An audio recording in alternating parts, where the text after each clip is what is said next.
அனைவருக்கும் அன்பு வணக்கங்கள்.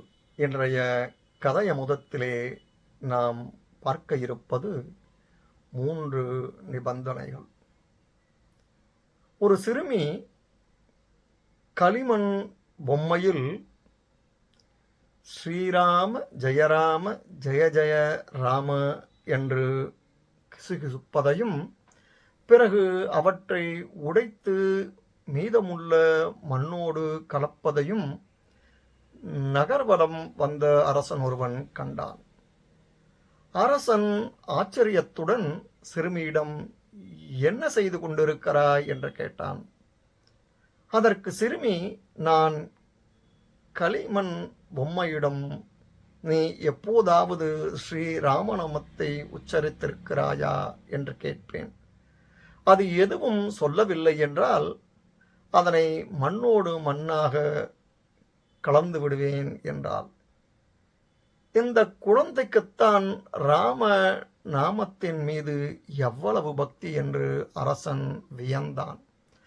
பிறகு சிறுமியிடம், நீ என்னோடு வந்து என் அரண்மனையில் தங்கிவிடுகிறாயா என்று கேட்டான் அரசன். அதற்கு சிறுமி, நிச்சயமாக வந்து தங்குகிறேன், ஆனால் அதற்கு 3 நிபந்தனைகள் உள்ளன என்றாள். உடனே மன்னன் ஆச்சரியத்துடன், என்ன அந்த 3 நிபந்தனைகள் என்று கேட்டான்.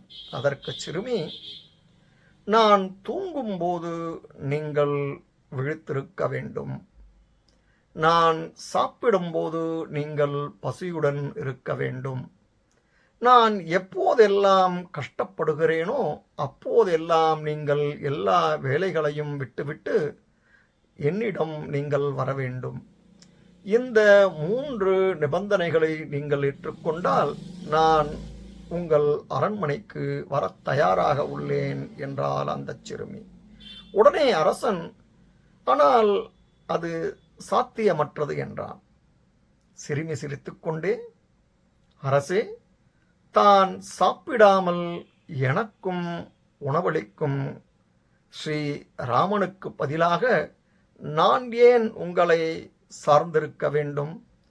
நான் நிம்மதியாக உறங்கும்போது ராமபிரான் என் முன் விழுத்திருப்பார். எனக்கு சிரமங்கள் ஏற்படும் போது ஸ்ரீ ராமபிரான் எல்லாவற்றையும் விட்டுவிட்டு அழைக்காமலேயே என்னிடம் ஓடி வருவார் என்றார்.